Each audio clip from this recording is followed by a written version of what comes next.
Hello friends, welcome to ED action. இன்றைக்கி வந்து ஒரு சூப்பரான ஈரல் கிரேவி தாங்க செய்ய போகிறோம். இது ரொம்பவே சிம்பிளான ரெசிபி, ரொம்ப டேஸ்ட்டாக இருக்கும், உடம்புக்குமே ஆரோக்கியமானது. எப்படி செய்கிறதுன்னு பார்க்கலாம். இந்த வீடியோ பார்க்குறவங்க லைக் பண்ணுங்கள், ஷேர் பண்ணுங்கள், சப்ஸ்கிரைப் பண்ணுங்கள். இப்போ வாங்க நம்ம வீடியோக்குள்ள போகலாம். ED action family. இப்போ இந்த ஈரல் கிரேவி செய்கிறதுக்கு வந்து நான் 1/4 கிலோ அளவுக்கு ஈரல் எடுத்திருக்கேங்க. அதாவது வந்து நம்மளுக்கு உடம்புக்கு ரொம்ப ஆரோக்கியமானது. ரத்தம் கம்மியாக இருக்கிறவங்க இது வாரம் ஒரு முறை சாப்பிட்றது ரொம்பவே நல்லதுங்க உடம்புக்கு. இப்போ வந்து இதை செய்ய ஆரம்பிச்சிடலாம். இப்போ அடுப்பு ஆன் பண்ணி ஒரு பாத்திரம் வச்சுருக்கேங்க. இதில் வந்து ஒரு 2 டீஸ்பூன் அளவுக்கு எண்ணெய் சேர்த்துட்டு, ஒரு 1/4 ஸ்பூன் அளவுக்கு சீரகம், கொஞ்சமாக கருவேப்பிலை சேர்த்துருக்கேன்.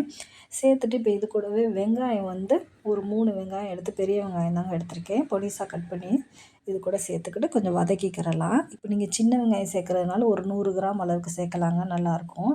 இப்போ இது கூடவே ஒரு 1/2 ஸ்பூன் அளவுக்கு இஞ்சி பூண்டு பேஸ்ட், ஒரு தக்காளி பழம் எடுத்திருக்கேங்க, பெரிய பழமாக தான் எடுத்திருக்கேன்.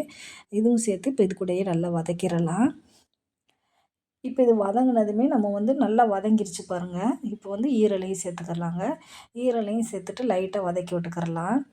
இப்போ ஈரல் வந்து செய்கிறதுக்கு வந்து ரொம்ப நேரம் ஆகாதுங்க, ஒரு 10 நிமிஷத்துலேயே வெந்துடும் ஈரல். அதிக நேரம் வேக விட்டோம்னா கொஞ்சம் ஹார்ட் ஆயிரும், அதனால் வந்து சீக்கிரமாகவே இது வந்துடும். இப்போ இது ஈரல் சேர்த்து நல்லா 1 நிமிஷம் இப்படி நல்லா பரட்டி எடுத்துருக்கேங்க. நம்ம வெங்காயம், தக்காளி இதுகளோடையே நல்லா வதக்கியாச்சு பாருங்கள்.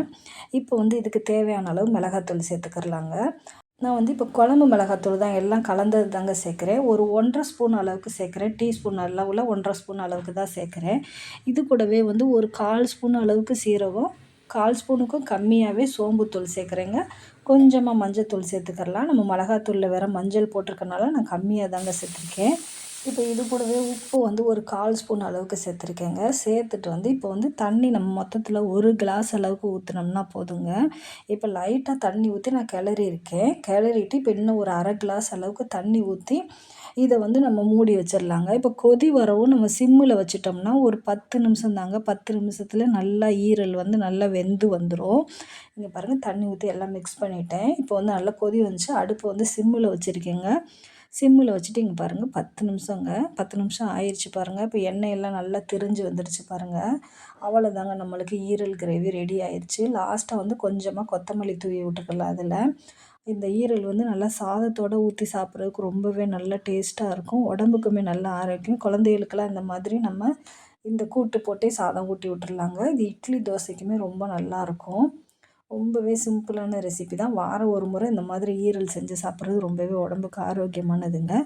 அவ்வளோதாங்க, சூப்பரான ஈரல் கிரேவி ரெடி ஆயிடுச்சு. இதே போல் நீங்களும் ட்ரை பண்ணி பாருங்கள். எப்படி இருந்துச்சு நம்மளுக்கு மறக்காமல் கமெண்டில் சொல்லுங்கள் ஃப்ரெண்ட்ஸ். தேங்க்யூ ஃபார் வாட்சிங்.